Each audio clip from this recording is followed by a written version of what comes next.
के अंतरिक्ष में। सन 2153 तक धरती पर इंसानों की आबादी बढ़कर 2400 करोड़ के पार पहुंच चुकी थी, जिससे खाना पानी और ऐसे ही जरूरी संसाधनों की अत्यधिक किल्लत होने लगी थी। इसके समाधान के लिए वैज्ञानिकों ने पृथ्वी जैसे ही किसी और ग्रह की खोज शुरू कर दी। उनकी ये खोज उन्हें टेनिस नाम के एक जीवनदायी ग्रह तक ले आई। लेकिन सन 2174 आते आते पृथ्वी पर संसाधनों की किल्लत इतनी बढ़ गई थी कि दुनिया में जरूरी संसाधनों के लिए युद्ध शुरू हो गया। और जब ये युद्ध अपनी चरम सीमा तक पहुंच गया, तब वैज्ञानिकों ने इलिसियम स्पेसशिप को लॉन्च किया। इलिसियम एक विशालकाय स्पेसशिप थी जो पृथ्वी से 60,000 इंसानों को लेकर टेनिस ग्रह पर बस्ती बसाने के मकसद से निकली थी। इस स्पेसशिप को टेनिस ग्रह तक पहुंचने में 123 साल लगने वाले थे। इस वजह से सारे अंतरिक्ष यात्रियों को हाइपर स्लीपिंग पॉड में सुलाकर ले जाया जा रहा था, ताकि पूरे सफर के दौरान उनकी उम्र ना बढ़े। इस दौरान स्पेसशिप की देखभाल के लिए स्पेसशिप में 50 से भी ज्यादा फ्लाइट टीम्स मौजूद थी। हर टीम में एक लेफ्टिनेंट और 2 कॉर्पोरल मौजूद थे। उन फ्लाइट टीम्स में से पहली टीम 2 साल तक जागकर स्पेसशिप को संभालने वाली थी। फिर 2 साल बाद पहली टीम दूसरी टीम को जगाकर खुद अपने स्लीपिंग पॉड में सो जाएगी। उसके बाद अगले 2 साल तक दूसरी टीम स्पेसशिप को संभालेगी और 2 साल बाद वो तीसरी टीम को जगाकर खुद स्लीपिंग पॉड में सो जाएगी। टेनिस ग्रह पर पहुंचने तक उनकी शिफ्ट ऐसे ही चलने वाली थी। इलिसियम को लॉन्च हुए 7 साल बीत चुके थे।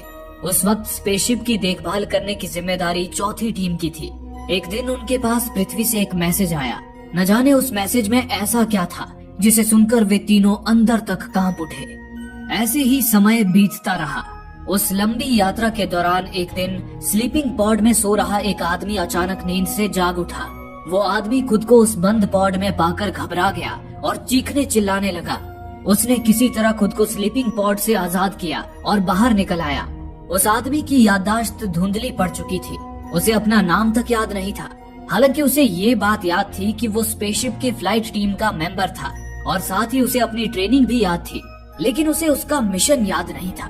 इतने में ही अचानक वहाँ की बिजली गुल हो गई, लेकिन उस आदमी को वहाँ पर एक ग्लो स्टिक मिल गई। उसकी रोशनी में उसने अपने स्लीपिंग पॉड पर एक नजर डाली।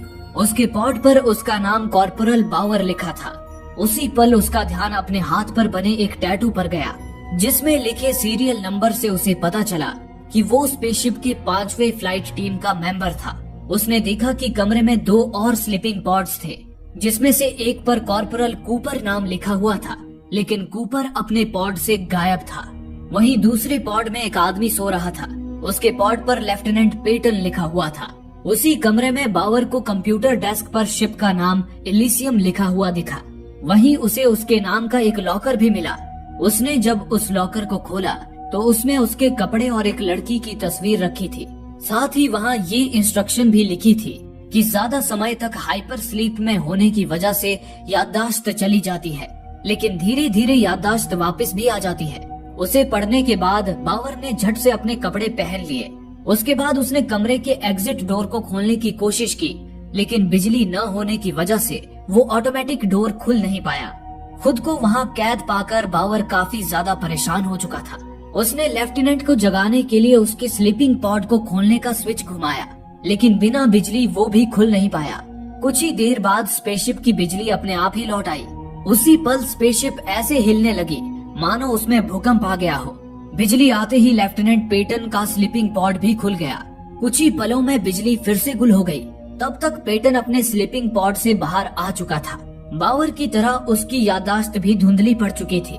इस पर बावर ने उसे याद दिलाते हुए कहा, इस वक्त हम लोग इलिसियम स्पेसशिप में हैं और हम शिप की फ्लाइट टीम 5 के मेंबर हैं। मुझे लगता है हमें पृथ्वी से निकले 8 साल हो चुके हैं, यानी कि अब शिप पर काम करने की बारी हमारी है। इसलिए कंप्यूटर ने हमें जगा दिया है। हालांकि हमें जगाने की जिम्मेदारी टीम 4 की थी, लेकिन उनका कुछ पता नहीं है। ये सुनते ही पेटन ने भी अपने कपड़े पहन लिए। उसी पल पेटन को याद आया कि वहाँ एक दरवाजे के पीछे शिप का कंट्रोल रूम है, जहाँ से वे लोग शिप को कंट्रोल कर सकते हैं। लेकिन बदकिस्मती से कंट्रोल रूम का दरवाजा भी लॉक था। ये देख वे दोनों कंप्यूटर की ओर आ गए और कंप्यूटर को इमरजेंसी पावर जनरेटर की मदद से स्टार्ट कर दिया। फिर उन्होंने स्पेसशिप की बाकी फ्लाइट टीम्स से संपर्क करने की कोशिश की, लेकिन उन्हें किसी का भी जवाब नहीं आया। इसी दौरान उनका ध्यान वेंटिलेशन की ओर गया। पेटन ने सुझाव दिया कि उन्हें वेंटिलेशन में जाना चाहिए, शायद वहाँ से उन्हें बाहर निकलने का कोई रास्ता मिल जाए। ये सुनकर बावर तुरंत वेंटिलेशन में घुस गया। वो वेंटिलेशन में फैले ढेर सारे ट्यूब्स के बीच सरकता हुआ आगे बढ़ने लगा। इस दौरान पेटन उसे ट्रांसमीटर के जरिए जरूरी इंस्ट्रक्शंस देता जा रहा था। इसी बीच एक बार फिर स्पेसशिप में बिजली लौट आई और स्पेसशिप फिर से थरथराने लगा। उसी पल बावर को याद आया कि स्पेसशिप के न्यूक्लियर रिएक्टर में गड़बड़ी की वजह से ही बिजली की समस्या हो रही थी, और वो ये सब इसलिए जानता था क्योंकि वो स्पेसशिप का मैकेनिकल इंजीनियर भी था। बावर ने ट्रांसमीटर पर पेटन से कहा कि ये समस्या ठीक करने के लिए उन्हें रिएक्टर को रीसेट करना होगा। अब वेंटिलेशन में ट्यूब्स इतनी ज्यादा घनी हो गई थी कि वहाँ बावर का दम घुटने लगा, लेकिन बावर किसी तरह खुद को संभालता हुआ आगे बढ़ता रहा। तभी एक जगह पर आकर वो अचानक सिर के बल नीचे एक जाली पर गिर पड़ा। उसकी गर्दन टूटने से बाल बाल बच गई। उसने जब आसपास अपनी नजरें दौड़ाई तो देखा कि वहाँ उसके साथ एक लाश भी लटक रही थी। वो लाश उसी कूपर की थी जो अपने स्लीपिंग पॉड से गायब था। अपने स्लीपिंग पॉड से बाहर आने के बाद कूपर ने भी बावर की तरह वेंटिलेशन से बाहर निकलने की कोशिश की थी, लेकिन वहाँ सिर के बल गिरने से उसकी गर्दन टूट गई थी और वो मारा गया था। उसे देख डर के मारे बावर ने झट से वो जाली खोल दी, जिससे वो सीधा स्पेसशिप के स्टोर रूम में जा गिरा। नीचे गिरने की वजह से उसके ट्रांसमीटर में कुछ खराबी आ गई, जिससे उसका पेटन से संपर्क टूट गया। बावर जब उस स्टोर रूम से निकलकर स्पेसशिप के कॉरिडोर में आया तो उसने देखा कि बाहर चारों ओर गुप सन्नाटा पसरा हुआ था। बावर इस उम्मीद में आगे बढ़ने लगा कि शायद आगे उसे फ्लाइट टीम का कोई मेंबर मिल जाए। तभी अचानक उसे वहाँ एक लड़की दिखी जो एक रॉड की मदद से किसी दरवाजे को तोड़ने की कोशिश कर रही थी। वो लड़की बावर की भनक पाते ही वहाँ से भागने लगी। बावर भी अपनी पूरी तेजी के साथ उसका पीछा करने लगा। कुछ दूर जाते ही बावर ने देखा कि वो लड़की अंधेरे में रास्ते के बीचों बीच रुक गई है। बावर ने उसके पास जाकर जैसे ही अपने टॉर्च की रोशनी उसकी ओर की तो देखा कि वो लड़की नहीं थी, बल्कि वहाँ किसी की बुरी तरह कटी हुई लाश लटक रही थी। उसे देख डर के मारे बावर के हाथ पैर ठंडे पड़ गए। वो कुछ भी समझ पाता उससे पहले ही उस लड़की ने उस पर हमला कर दिया और उसकी गर्दन पर खंजर रख दिया। तभी बावर को अपने पीछे से आती कोई आहट सुनाई दी। उसने जब मुड़कर पीछे देखा तो एक नीली रोशनी उसकी ही ओर बढ़ रही थी। इतने में ही वो लड़की वहाँ से गायब हो गई। बावर तुरंत उठ खड़ा हुआ। उसने देखा कि वो नीली रोशनी आगे और पीछे दोनों तरफ से उसके करीब आती जा रही थी, और अब तो वहाँ किसी जानवर जैसी गुर्राने की आवाजें भी गूंजने लगी थी। इतने में ही किसी ने एक झटके से वहाँ लटकी लाश को ऊपर खींच लिया और किसी वहशी जानवर की तरह उसे नोच नोच कर खाने लगा। बावर डर के मारे अपनी पूरी तेजी के साथ वहाँ से भागा और वापस उसी स्टोर रूम में आकर छुप गया। अगले ही पल वो नीली रोशनी तेजी से उसके सामने से गुजरी। बावर ने हिम्मत जुटाकर जब बाहर झांक कर देखा तो अपने सामने एक भयानक प्राणी को देखकर उसकी सांसें तक थर्रा उठी। उस प्राणी के हाथों में एक भाला था। वो नीली रोशनी उसके भाले की नोक से ही आ रही थी। तभी बावर ने उसे स्टोर रूम की ही ओर आते देखा। डर के मारे बावर उसी वेंटिलेशन में जाकर छुप गया जहाँ से वो बाहर निकला था, लेकिन दुर्भाग्य से उसी वक्त उसके ट्रांसमीटर ने काम करना शुरू कर दिया और उससे पेटन की आवाज आई। बावर ने फौरन उस आवाज को दबा दिया, लेकिन तब तक उस प्राणी को बावर की भनक लग चुकी थी। वो अपने भाले से वेंटिलेशन पर अंधाधुंध हमले करने लगा। खुशकिस्मती से उसे बावर की जगह कूपर की लाश मिल गई और वो उसे लेकर भाग गया।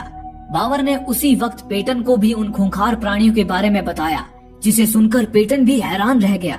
इन्हीं बातों के बीच पेटन को याद आया कि वे 60,000 पैसेंजर्स को लेकर टेनिस ग्रह पर बस्ती बसाने के मिशन पर निकले थे। पेटन की बात सुनते ही बावर को भी पुरानी कुछ बातें याद आने लगी। उसे वो लड़की भी याद आई जिसकी फोटो उसे उसके लॉकर में मिली थी।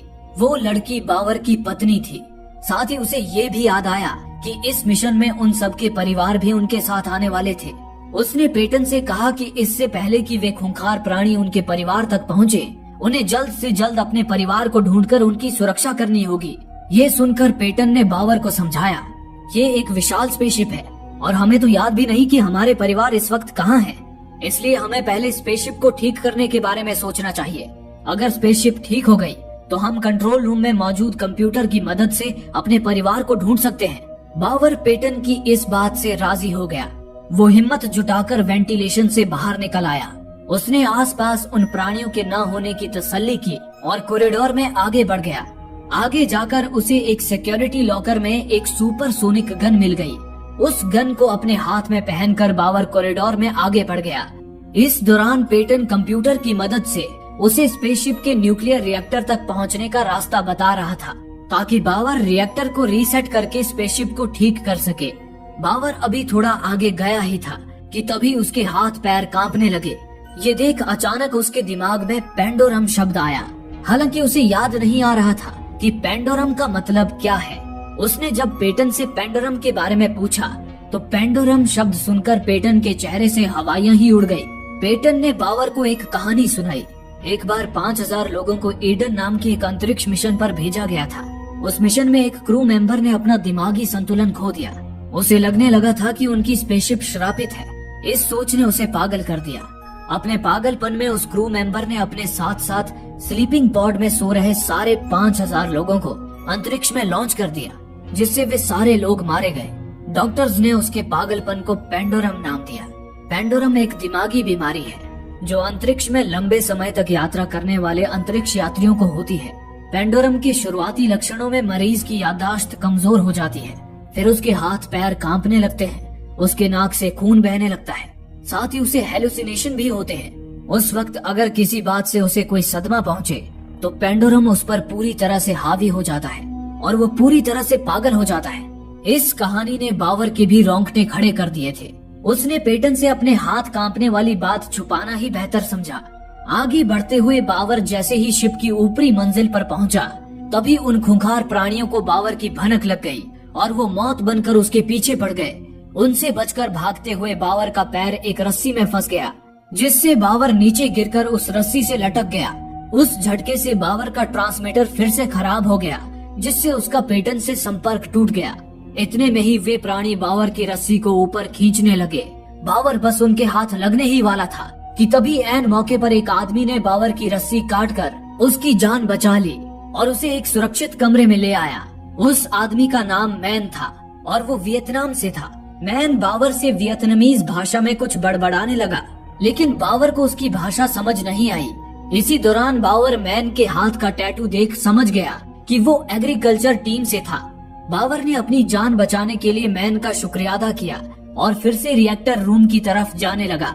आगे चलकर बावर कंटेनर से भरे एक विशाल कमरे में पहुंच गया। तभी अचानक उसी लड़की ने फिर से बावर पर हमला कर दिया, जिससे शुरुआत में बावर का पाला पड़ा था, लेकिन इस बार मैन ने वहां आकर बावर को बचा लिया। अगले ही पल मैन और उस लड़की के बीच घमासान युद्ध होने लगा, लेकिन तभी बावर ने हवा में फायर करके उनकी लड़ाई रोक दी और उनसे कहा, अगर हमें जिंदा रहना है तो हमें मिलकर काम करना होगा। हमें जल्द से जल्द स्पेसशिप के रिएक्टर को रीसेट करके स्पेसशिप को ठीक करना होगा। इस पर वो लड़की राजी हो गई और बावर और मैन के साथ रिएक्टर की तलाश में निकल पड़ी। रास्ते में उस लड़की ने बताया कि उसका नाम नाडिया है और वो एक बायोलॉजिस्ट है। वो लगभग 6 महीने पहले अपने स्लीपिंग पॉड से जागी थी और 6 महीनों से अपने लैब में पल रहे कीड़े खाकर जिंदा थी। हालांकि उसे अब तक पता नहीं था कि वे खूंखार प्राणी कौन हैं और वे इस स्पेसशिप पर कैसे पहुंचे। वो बस किसी तरह उनसे बचकर रह रही थी। आगे चलकर उन्हें एक चैम्बर मिला जहां कई सारे स्लीपिंग पॉड्स मौजूद थे, लेकिन उनमें से ज्यादातर स्लीपिंग पॉड्स खाली थे। नाडिया ने बावर को बताया कि ये चैम्बर उन प्राणियों का हंटिंग जोन है। वे प्राणी यहाँ आकर स्लीपिंग पॉड से निकलने वाले लोगों का शिकार करते हैं, इसलिए उन्हें यहाँ से जल्दी निकलना चाहिए। ये बताकर नाडिया जल्दी उन दोनों को वहाँ से ले जाने लगी, लेकिन तभी मैन को वहाँ उन प्राणियों के होने का एहसास हुआ। वो सतर्क होकर वहीं जम गया। नाडिया उसे छोड़कर बावर को लेकर वहाँ से भाग ही रही थी कि तभी उनके नीचे का जाली नुमा फर्श टूट गया, जिससे वे दोनों एक कीचड़ से भरे गड्ढे में जा गिरे। उन्होंने जब ग्लो स्टिक जलाकर अपने आसपास नजरें दौड़ाई तो वहाँ उन्हें एक भयानक मंजर नजर आया। वो गड्ढा सड़ी गली इंसानी लाशों से भरा पड़ा था। असल में वे प्राणी इंसानों को खाकर उनकी हड्डियां वहाँ फेंक देते थे। बावर और नाडिया उस गड्ढे से निकल पाते उससे पहले ही एक प्राणी उन्हें ढूंढता हुआ वहाँ आ धमका।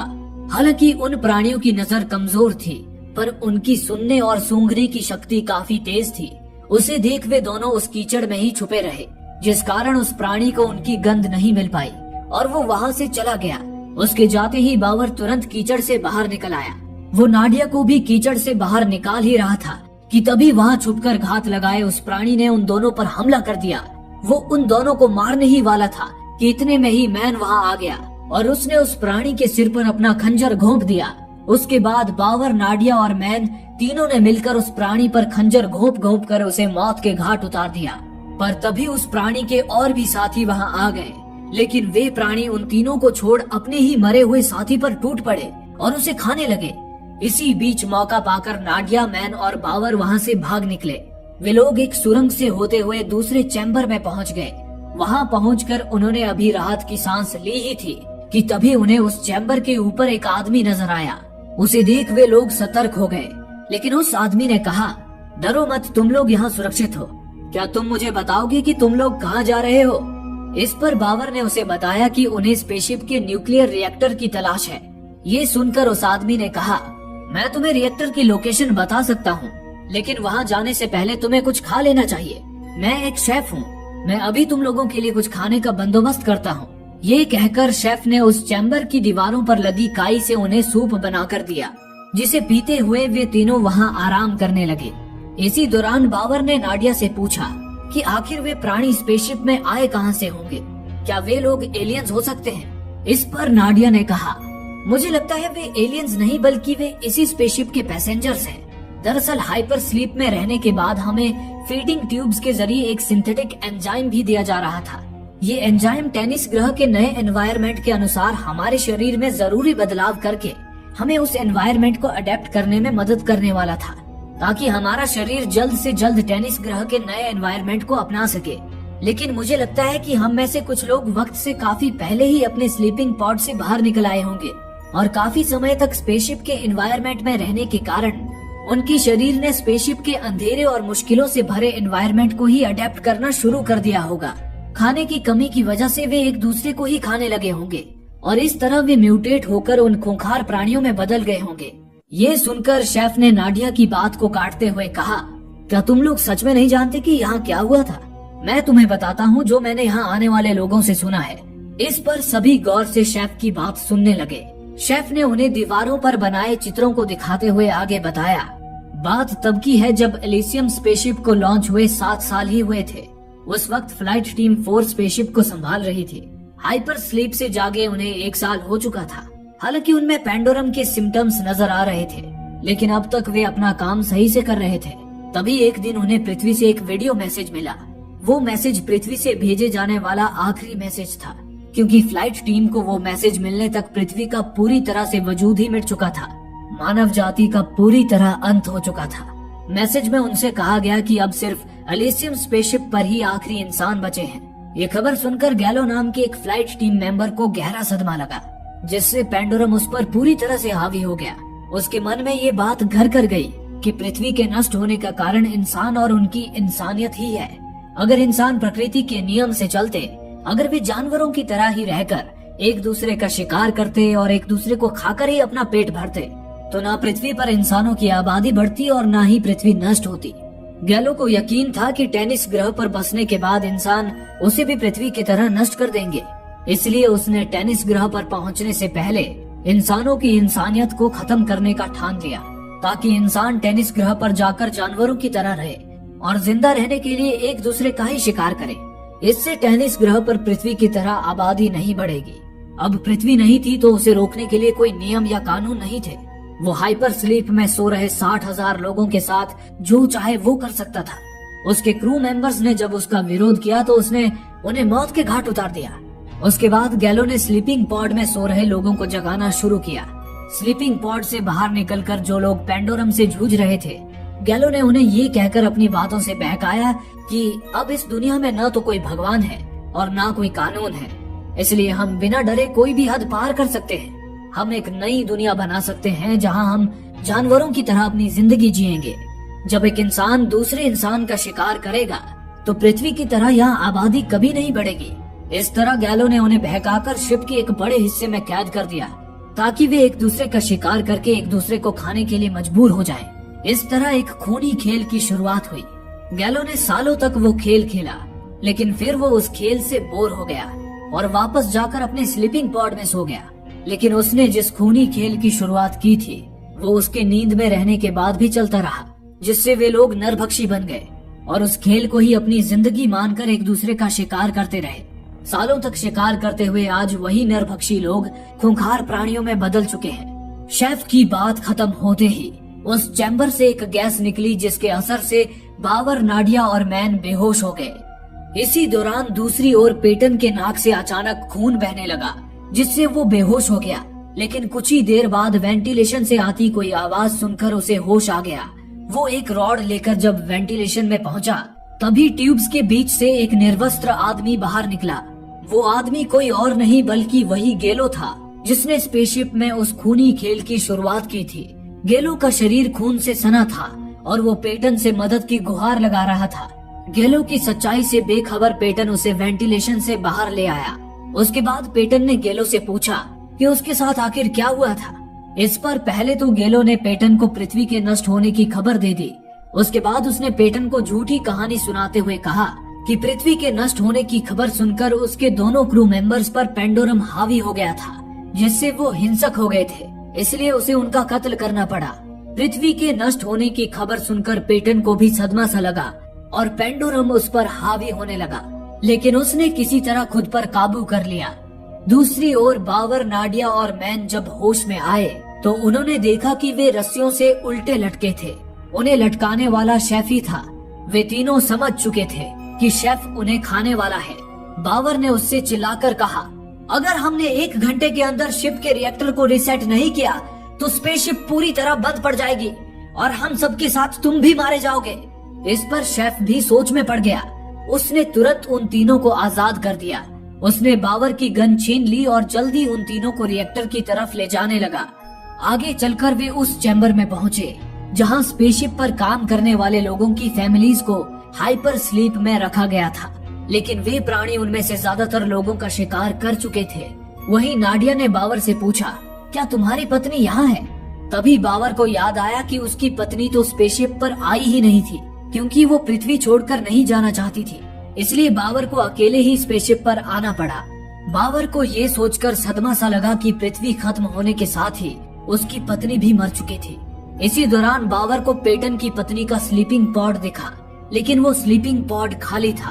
बदकिस्मती से पेटन की पत्नी भी उन प्राणियों का शिकार बन चुकी थी। उसे याद करते हुए अचानक बाबर को पेटन से जुड़ी कुछ ऐसी बात याद आ गई जिससे उसके होश ही उड़ गए। वो बाकी लोगों के साथ जल्दी रिएक्टर रूम में पहुंच गया, लेकिन बदकिस्मती से रिएक्टर तक पहुंचने वाले पुल के नीचे वे सारे खूंखार प्राणी सोए हुए थे। बाबर हिम्मत जुटाकर दबे पांव पुल पार करने लगा, लेकिन तभी वो पुल टूट गया। ये देख मैन ने तुरंत उस पुल को पकड़ लिया, लेकिन बाबर पुल पर संभल नहीं पाया और नीचे गिरकर एक लोहे की बीम पर लटक गया। इतने में ही नाडिया तुरंत वहां से रिएक्टर की ओर चली गई। हालांकि उस रिएक्टर को रीसेट करना सिर्फ बाबर को ही आता था और बाबर केवल उन प्राणियों के बीच से होकर ही रिएक्टर तक पहुंच सकता था। इसलिए बाबर नीचे उतरकर दबे पांव उन प्राणियों के बीच आ गया और वहां पड़ी उनकी खाल से खुद को ढक लिया ताकि उन प्राणियों को उसकी गंध न मिल पाए। बाबर उनके ऊपर से रेंगता हुआ किनारे तक पहुंचा ही था कि तभी उधर शेफ का टॉर्च उसके हाथ से छूटकर उन प्राणियों के बीच गिर गया, जिससे वे सारे प्राणी जाग गए। लेकिन तब तक बाबर रिएक्टर तक पहुंच चुका था। वहीं मैन ने पुल को नीचे गिराकर उन प्राणियों का ध्यान अपनी ओर खींच लिया और वहां से भागने लगा। इसी बीच बाबर और नाडिया को रिएक्टर ठीक करने का समय मिल गया। बाबर ने जैसे ही रिएक्टर को रीसेट किया, उस रिएक्टर से एक तेज ऊर्जा निकली जिसने रिएक्टर के नीचे मौजूद प्राणियों को जलाकर राख कर दिया। रिएक्टर ठीक हो जाने से पूरी स्पेसशिप की बिजली वापस आ गई, लेकिन अब भी वहाँ बहुत से प्राणी बचे हुए थे जो बाबर और नाडिया का पीछा करने लगे। वही मैन का भी एक प्राणी से सामना हो गया। उन दोनों में घमासान युद्ध छिड़ गया, लेकिन अंत में मैन ने उसे मार गिराया। तभी मैन के सामने उन प्राणियों की एक बच्ची आ गई। मैन उसे मासूम बच्ची समझकर वहां से जाने ही वाला था कि तभी उस बच्ची ने अपने भाले से मैन की गर्दन ही काट दी। दूसरी ओर शेफ तेजी से अपनी जान बचाकर भाग रहा था। बाबर और नाडिया भी उसके पीछे ही थे, लेकिन शेफ ने उन्हें रास्ते के बीच में ही कैद कर दिया और खुद वहां से भाग निकला। इसी दौरान दूसरी ओर गैलो के नाक से भी खून बहने लगा था, जिससे पेटन समझ गया कि गैलो भी पेंडोरम से जूझ रहा है। इसलिए उसने गैलो को बेहोश करने के लिए एक इंजेक्शन निकाल लिया, लेकिन तभी गैलो ने उसे देख लिया और उन दोनों में हाथापाई होने लगी। आश्चर्य की बात थी कि उन दोनों के हाथ पर बने टैटू के सीरियल नंबर एक ही थे। अगले ही पल गेलो ने पेटन को ही वो इंजेक्शन लगा दिया। वो इंजेक्शन लगाते ही अचानक गेलो वहाँ से गायब हो गया। इतने में ही शेफ वहाँ पहुँच गया। शेफ पेटन को अपने बारे में बताने लगा, लेकिन तभी पेटन ने बड़ी ही बेरहमी से उसकी आंख में इंजेक्शन घोंपकर उसे मौत की नींद सुला दिया। दूसरी ओर वे प्राणी बावर और नाडिया तक पहुंचने ही वाले थे कि तभी उन्होंने किसी तरह रास्ते का दरवाजा खोल लिया और वहां से भागकर पेटन वाले कमरे तक पहुंच गए। कमरे के अंदर आते ही उन्होंने देखा कि स्पेसशिप के कंट्रोल रूम का दरवाजा खुल चुका था। ये देख बावर और नाडिया भी कंट्रोल रूम में आ गए, लेकिन पेटन उन्हें कहीं नजर नहीं आया। वही बावर कंप्यूटर में ये डेटा कैलकुलेट करने लगा कि उन्हें पृथ्वी से निकले कितने साल हुए हैं। डेटा प्रोसेस हो ही रहा था कि तभी पेटन उन्हें एक कुर्सी पर बैठा नजर आया। हालांकि रिएक्टर को ढूंढते वक्त जब बावर ने पेटन की पत्नी का स्लीपिंग पॉड देखा था, तो उसी वक्त उसे पेटन और उसका परिवार याद आ गया था। उसे पता चल चुका था कि अब तक वो जिसे पेटन समझ रहा था, असल में वो कोई और ही था। उसने उस बहरूपिये से पूछा, कौन हो तुम? इस पर उस बहरूपिये ने बताया कि वो और कोई नहीं बल्कि कॉर्पोरल गेलो ही है। वही गेलो जिसने स्पेसशिप पर खूनी खेल की शुरुआत की थी। उस वक्त गेलो जवान था। वो सालों तक खूनी खेल खेलता रहा। वक्त के साथ उसकी उम्र बढ़ गई, लेकिन फिर वो उस खेल से बोर हो गया। उसने स्लीपिंग पॉड में सोए असली लेफ्टिनेंट पेटन को मार दिया और लेफ्टिनेंट पेटन के कपड़े पहनकर उसी के स्लीपिंग पॉड में सो गया। सालों बाद जब वो नींद से जागा तो वो सब भूल चुका था और खुद को लेफ्टिनेंट पेटन ही समझ रहा था। लेकिन फिर धीरे धीरे पेंडोरम उस पर हावी होने लगा, जिससे उसे हेलुसिनेशन होने लगे। उसके हेलुसिनेशन ने उसके बुरे विचारों को उसे जवान गेलो के रूप में दिखाया। धीरे धीरे उसके बुरे विचार उस पर हावी होने लगे। हालांकि वो खुद को पेटन ही समझ रहा था, इसीलिए वो अपने बुरे विचारों से यानी कि जवान गेलो से लड़ रहा था। लेकिन अंत में उसके बुरे विचार उस पर हावी हो गए। इसी के साथ उसे याद आ गया कि वो पेटन नहीं बल्कि खुद गेलो ही है, जो अब बूढ़ा हो चुका है। ये बात याद आते ही उसे अपने पुराने सारे बुरे काम भी याद आ गए। उसने सोने से पहले जिस मकसद को अधूरा छोड़ा था, उसे वो फिर से पूरा करने में लग गया। गेलो की असलियत जानने के बाद बावर ने उससे पूछा कि वे लोग इस वक्त कहाँ हैं। इस पर गेलो ने स्पेसशिप के ऊपर की विंडो शील्ड खोल दी, जिसके बाद उन्होंने देखा कि वे जिस जगह पर थे वहाँ आसमान में कोई भी तारा नजर नहीं आ रहा था। वहाँ केवल गहरा अंधेरा था। उसे देख बावर को समझ आया कि वे लोग स्पेस में खो चुके हैं, जिससे बावर की घबराहट बढ़ गई और पेंडोरम उस पर भी हावी होने लगा। ये देख गेलो ने बावर को भी उसी तरह अपनी बातों से बहकाना शुरू कर दिया, जैसे उसने शुरुआत में पेंडोरम से जूझ रहे लोगों को बहकाकर उन्हें खूंखार बना दिया था। लेकिन बावर गेलो की बातों में नहीं आया। उसने गेलो को पीट पीट कर उसका मुंह बंद कर दिया। इसी दौरान बावर और नाडिया ने देखा कि उनके स्पेसशिप के ऊपर कुछ अजीब से जीव पानी में तैर रहे थे। उसे देख वे समझ गए कि उनकी स्पेसशिप स्पेस में नहीं बल्कि पानी के नीचे है। तभी उनके कंप्यूटर ने कैलकुलेशन पूरी कर ली, जिसके मुताबिक उन्हें पृथ्वी से निकले 923 साल बीत चुके थे। इससे वे समझ गए कि उनकी स्पेसशिप अपने तय समय 123 साल में ही टेनिस ग्रह पर आकर समंदर में लैंड हो चुकी थी, जिसका मतलब था कि वे 800 सालों से टेनिस ग्रह पर ही थे। दरअसल स्पेसशिप पर मौजूद वे प्राणी स्पेसशिप के पैसेंजर्स नहीं थे बल्कि उनके वंशज थे। शुरुआत में वे पैसेंजर्स पेंडोरम की वजह से पागल होकर गेलो द्वारा सिखाया शिकार का खेल खेलने लगे थे। उन्हें वो खेल सिखाकर गेलो तो दोबारा हाइपर स्लीप में चला गया था, लेकिन नरभक्षी बन चुके उन पैसेंजर्स ने उस खेल को जारी रखा। उन्हें फीडिंग ट्यूब के जरिए दिए गए एंजाइम की वजह से उनका एवोल्यूशन यानी कि विकास तेजी से होने लगा। पीढ़ी दर पीढ़ी जैसे जैसे उनका वंश आगे बढ़ा, वे स्पेसशिप के अंधेरे माहौल में ढलते चले गए। अंधेरे की वजह से उनकी आंखों की रोशनी कम हो गई और उनकी सुनने और सूंघने की शक्ति तेज हो गई। साथ ही शिकार करते रहने की वजह से उनकी शारीरिक क्षमताएं भी विकसित हो गई। आगे चलकर उन्होंने एक दूसरे के अलावा स्लीपिंग पॉड में मौजूद लोगों को भी खाना शुरू कर दिया। इस तरह आज 923 साल बाद भी उन पैसेंजर्स के वंशज यानी कि वे खूंखार प्राणी लोगों का शिकार कर रहे हैं। ये सारी सच्चाई जानकर पेंडोरम से जूझ रहे बावर का दिमाग घूमने लगा। उसे हेलुसिनेशन होने लगे, जिससे उसे वे प्राणी अपने आसपास नजर आने लगे। इसी दौरान मौका पाकर गैलो ने बावर पर हमला कर दिया।